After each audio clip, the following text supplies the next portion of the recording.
So Nicholas, advanced trust planning, what is that? Compared to, we've talked about trust, we talked about wills. What's advanced trust planning?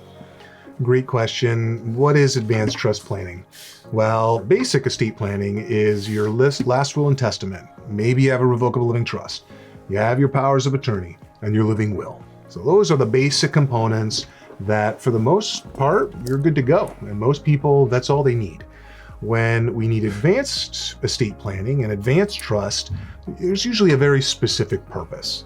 Maybe there's Medicare benefits, and we want to get the government to cover our $10,000 a month long-term care, but if we have more than $2,000, the government won't pay. But if we have the appropriate trust, now we don't own those funds, and we have less than $2,000 in our bank account, and now the government will pay. Maybe there's a special needs situation and you have a son that maybe has some special needs, not able to necessarily manage his life or his bills or whatever level of needs. Well, when you put the funds in a special needs trust, now that child is provided for even after you're gone. And then there's other types of trusts as well. We had recently a client that is going through an IPO, and her company is about to be worth a lot more once it's publicly traded. And so what we did is we put a certain amount of shares of that company into a special trust called a grantor retained annuity trust. And by putting it in there, it's outside of her estate.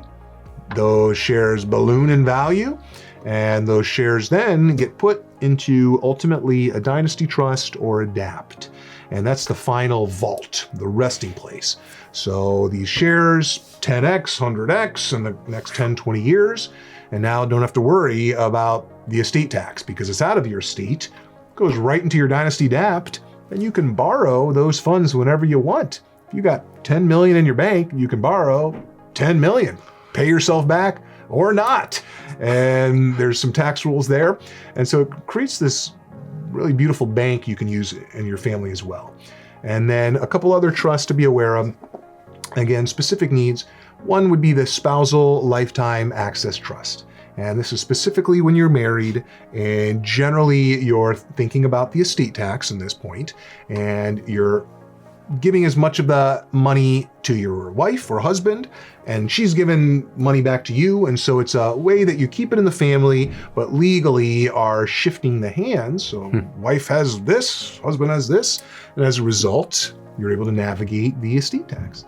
And then we have the ILIT, which is the Irrevocable Life Insurance Trust.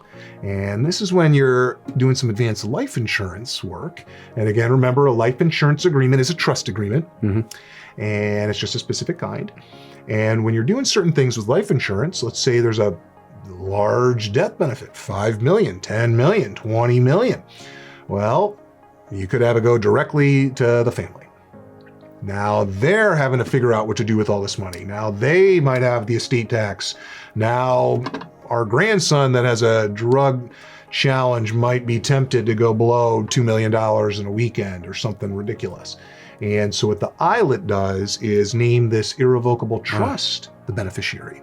So that entire death benefit goes to the trust, which again now becomes that family bank. And the family can get access to it with certain parameters versus it coming directly into their estate, which then usually punts a bunch of problems for them to figure out. And then finally, another very common trust that we help people with is the CRAT, the CRT or CRAT, depending, which is the Charitable Remainder Trust. And this is essentially when you put your money into this bucket, and it will pay you back in income, monthly, quarterly, until you die. Nice. And then when you're gone, the rest goes to whatever charity that you had determined. Depending on the advanced planning trust you're doing, what kind of timeline is there to plan this thing, get it done, and what should people be thinking of in terms of when to get started? Yeah, a great question. When it comes to the advanced planning, it is a lot more paperwork, a lot more complexity. There's a lot of nuance to navigate, specifically with the IRS. And a lot of what the trusts have turned into are a direct result of what the IRS says you can and cannot do. And so as a result, there's a lot more planning, and our traditional basic estate plans, we can generally turn around in about a month. With the more advanced plans, it might be 3 to 6 months depending. And then additionally, from a timeline perspective, when it comes to rapidly appreciating assets, that's usually an indicator of we need to get this set up, because there's going to be an instance where we have a client that has an IPO, and the IPO is expected to 10x the value of those assets of her shares, and she knows when the IPO is. And we need to get those shares into a specific trust as soon as possible, so when the IPO hits, it's outside of her estate and it appreciates into however high it can go. And no matter how high it can go, it will not have an impact on her estate tax.